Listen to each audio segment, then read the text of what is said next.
बिहार में किसकी सरकार न्यूज 24 के सबसे सटीक एग्जिट पोल का काउंटडाउन शुरू हुआ। शाम 5 बजे से लगातार न्यूज 24 पर देखिए सबसे सटीक और विश्वसनीय एग्जिट पोल। बिहार विधानसभा चुनाव के लिए 10 नवंबर को नतीजे सामने आएंगे, यानी सबसे पहले आप न्यूज 24 पर तेज नतीजे देख सकते हैं।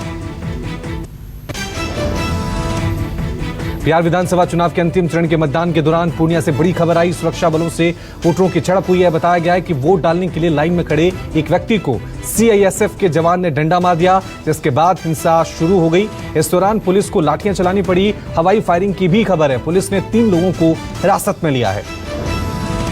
बिहार में अंतिम चरण का मतदान जारी है। दोपहर 1 बजे तक 35% वोटिंग हुई। बिहार चुनाव में कई जगहों पर वोटर्स की भीड़ उमड़ी, कई जगहों पर वोटर्स का सूखा भी दिख रहा है। नीतीश तेजस्वी ने बिहार के लोगों को वोट देने की अपील की।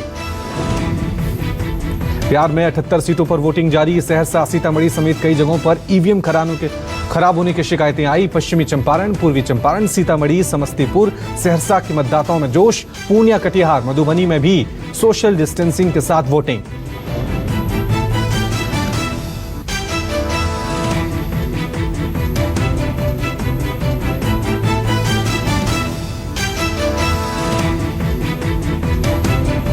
अंतिम चरण के मतदान पर तमाम राजनीतिक दलों के साथ दांव पर लगी। 1204 उम्मीदवारों की किस्मत ईवीएम में कैद होगी। अंतिम चरण के चुनाव में पप्पू यादव, मुकेश सहनी समेत कई नामचीन चेहरे मैदान में। स्वघोषित सीएम उम्मीदवार पुष्पम प्रिया भी सबकी नजर पर। बिहार में चल रही वोटिंग के बीच संजय राउत ने नीतीश कुमार पर निशाना साधा। कहा, नीतीश जी अपनी पारी खेल चुके हैं, जनता उन्हें विदाई दे। संजय राउत ने तेजस्वी यादव की तारीफ की। कहा, तेजस्वी बिहार का विकास करेंगे। कोई नेता कहता है कि ये मेरा आखिरी चुनाव है, तो उनको सम्मान के साथ विदाई देनी चाहिए। मुझे लगता है बिहार की जनता इस विदाई का मौके का इंतजार कर रही थी। ये चुनाव में उनको जनता रिटायर कर दी। दरभंगा में वोट डालने पहुंची बिहार की मिस्ट्री गर्ल पुष्पम प्रिया चौधरी। पुष्पम प्रिया भी पटना सीट से प्लूरल्स पार्टी की ओर से ताल ठोक रही हैं। पुष्पम प्रिया ने नहीं चलेगा और नहीं चलना चाहिए। पप्पू यादव ने तेजस्वी यादव पर बड़ा हमला बोला। कहा, तेजस्वी यादव ईडी से बचने के लिए कभी प्रधानमंत्री नरेंद्र मोदी का नाम नहीं लेते, सिर्फ नीतीश पर टारगेट करते हैं। बिहार की जनता इस बार बदलाव चाहती है। पप्पू यादव बोले, तेजस्वी, बीजेपी, जेडीयू की हर चाल बिहार की जनता जान गई है। पक्ष है भैया, तो दुनिया जग जाहिर है कि कंप्लीट रूप से गायब रहना। 70 घाट का पुल किसके रीजन में बना, किसके रीजन टूटा, वहां नहीं जाना, एक क्वेश्चन नहीं। एलजेपी अध्यक्ष चिराग पासवान ने कहा कि जिस तरह से लोग बिहारी पहले से जुड़ रहे हैं, उससे साफ पता चल रहा है कि नीतीश की वापसी नहीं होगी। एलजेपी बिहार चुनाव में बेहतरीन प्रदर्शन करेगी। प्रदर्शन हम लोग अच्छा रहेगा। मौजूदा मुख्यमंत्री नीतीश कुमार जी अब कभी दोबारा प्रदेश के मुख्यमंत्री नहीं बनेंगे, और जो अगली सरकार बनेगी वो एक विकास की सोच रखने वाली। नीतीश कुमार ने ट्वीट किया, कहा, अपनी जिम्मेदारी निभाएं, वोट करें। आपका एक वोट बिहार में विकास की गति को जारी रखते हुए इसे एक विकसित प्रदेश बनाएगा। राहुल गांधी ने भी लोगों से वोट डालने की अपील की। ट्वीट करके कहा, मतदान में हिस्सा लें, लोकतंत्र को मजबूत करें। फारूक अब्दुल्ला के घर आज फिर People's Alliance for Gupkar Declaration की बैठक हुई। जम्मू कश्मीर में धारा 370, अनुच्छेद 351 की बहाली को लेकर गुपकार के सारे घटक दलों ने भाग लिया। फारूक अब्दुल्ला के घर हुई इस बैठक के विरोध में बजरंग दल समेत कई संगठनों ने जम्मू में विरोध प्रदर्शन भी किया। आईआईटी दिल्ली के दीक्षांत समारोह में पीएम मोदी ने आज आईआईटी के छात्रों को संबोधित किया। छात्रों से पीएम बोले, फोकस ऑन क्वालिटी के मंत्र पर काम करें। आत्मनिर्भर भारत अभियान युवाओं के लिए नए मौके देगा। पीएम मोदी ने कहा कि नई शताब्दी के लिए नए नियम जरूरी हैं। ब्रांड इंडिया के सबसे बड़े ब्रांड एम्बेसडर देश के युवा हैं। अपने युवाओं को ईज ऑफ डूइंग बिजनेस देने के लिए पूरी तरह प्रतिबद्ध है, ताकि आप इस देश के गरीब से गरीब नागरिक को ईज ऑफ लिविंग देने के लिए नए नए इनोवेशंस लेकर के आइए। अमेरिका का चुनाव रोमांचक मोड़ पर पहुंच गया है। जॉर्जिया और पेंसिल्वेनिया में ट्रंप से आगे निकले जो बाइडेन ने प्रेस कॉन्फ्रेंस करके ऐलान किया कि हम जीत रहे हैं। जो बाइडेन ने कहा हर घंटे साफ हो रहा है कि अमेरिकियों ने बदलाव को चुना है। ट्रंप ने जो बाइडेन को चेतावनी दी कि जीत के लिए जबरन दावा ना करें।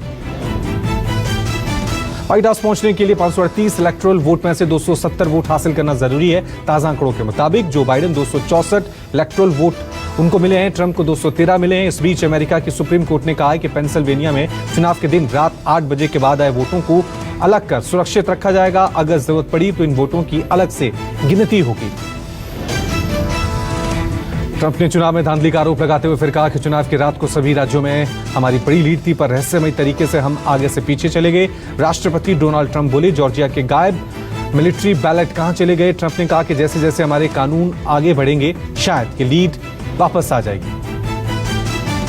जॉर्जिया को कभी रिपब्लिकन पार्टी का गढ़ भी माना जाता है, लेकिन इस बार जो बाइडेन जॉर्जिया पर सेंध लगा चुके हैं। फॉक्स न्यूज के मुताबिक अभी Pennsylvania, Georgia, north Carolina, Nevada और अलास्का में अभी परिणाम आना बाकी है। लगातार आ रहे नतीजों के बाद जो बाइडेन की सुरक्षा बढ़ा दी गई है। एक्टर सुशांत सिंह राजपूत से जुड़े ड्रग्स मामले में रिया चक्रवर्ती के भाई शौविक चक्रवर्ती ने जमानत अर्जी दाखिल की है। सुप्रीम कोर्ट के एक फैसले का हवाला देते हुए शौविक ने मुंबई के स्पेशल एनडीपीएस कोर्ट में याचिका दाखिल की। शौविक की जमानत याचिका सेशन कोर्ट और बॉम्बे हाई कोर्ट ने रिजेक्ट कर दी थी। रिया को तो जमानत मिल गई थी, पर शौविक अभी भी जेल में है। उन्नाव से बीजेपी सांसद साक्षी महाराज और केरल के राज्यपाल आरिफ मोहम्मद कोरोना वायरस से संक्रमित हुए। साक्षी महाराज होम क्वारंटीन हो गए। साक्षी महाराज ने बताया कि कोरोना के लक्षण दिखाई देने के बाद कोविड की जांच कराई गई थी, जिसमें रिपोर्ट पॉजिटिव आई। साक्षी महाराज ने लोगों से अपील की है कि जो लोग संपर्क में आए वो क्वारंटीन हो जाएं। कोरोना के बढ़ते मामलों के बीच भारत अपनी स्वदेशी वैक्सीन पर तेजी से काम कर रहा है। वैज्ञानिकों का कहना है कि कोरोना वैक्सीन 2021 के फरवरी तक आ सकती है। कोवैक्सीन कोविड-19 के खिलाफ भारत का बड़ा दाव है। स्वदेशी वैक्सीन का विकास आईसीएमआर और भारत बायोटेक संयुक्त रूप से कर रही है। देश में कोरोना का कहर जारी है। पिछले 24 घंटे में सामने आए 50,000 से ज्यादा नए मरीज, 577 लोगों की मौत। पिछले 24 घंटे में 53,920 मरीज कोरोना से ठीक होकर घर लौटे। भारत में कोरोना के कुल मामले 84,62,000 से ज्यादा हुए। अब तक 1 लाख से ज्यादा लोगों की मौत। दिल्ली में कोरोना का विस्फोट। दिल्ली में पहली बार एक दिन में कोरोना के 7,178 से करीब नए मामले सामने आए हैं। दिल्ली में 6,876 मरीजों का पिछला रिकॉर्ड टूटा। त्योहारी सीजन में दिल्ली में कोरोना के केस बहुत तेजी से बढ़ रहे हैं। दिल्ली में कुल संक्रमितों की संख्या 4,23,000 के पार हुई। दिल्ली में पटाखा बैन पर बीजेपी आप आमने सामने आए। बीजेपी ने केजरीवाल सरकार के पटाखे बैन करने के फैसले को धार्मिक भावनाओं को आहत करने वाला बताया। वहीं पलटवार करते हुए स्वास्थ्य मंत्री सत्येंद्र जैन ने कहा कि नहीं होता है बैन तो भी हम पर उठते हैं सवाल। केजरीवाल सरकार की दिल्ली में पटाखा बैन करने के फैसले के ऐलान के बाद दिल्ली के बीजेपी अध्यक्ष आदेश गुप्ता ने हल्ला बोला। कहा पटाखा बैन से धार्मिक भावनाएं आहत। वहीं कपिल मिश्रा ने केजरीवाल सरकार से पूछा हिंदू त्योहारों पर ही प्रतिबंध क्यों? होली आए तो पानी की कमी कर दी, दिवाली आए तो पटाखे बैन कर दो। अंतरिक्ष में भारत की एक और छलांग। कोरोना महामारी के बीच इंडियन स्पेस रिसर्च ऑर्गेनाइजेशन ने EOS-01 सैटेलाइट 3:02 पर लॉन्च किया। इस सैटेलाइट को PSLV C49 रॉकेट से लॉन्च किया गया। बताया जा रहा है कि यह सैटेलाइट श्रीहरिकोटा से 10 सैटेलाइट के साथ लॉन्च हुआ। यूपी के गाजियाबाद के बिना लाइसेंस के अवैध रूप से पटाखे बेचते हुए पुलिस ने 2 आरोपियों को गिरफ्तार किया। बताया जा रहा है कि अवैध रूप से पटाखे बेचने की शिकायत मिलने पर पुलिस ने छापेमारी की। छापे के दौरान पुलिस ने 98 पेटी अवैध पटाखे बरामद किए, जिसकी कीमत 15 लाख के करीब बताई गई।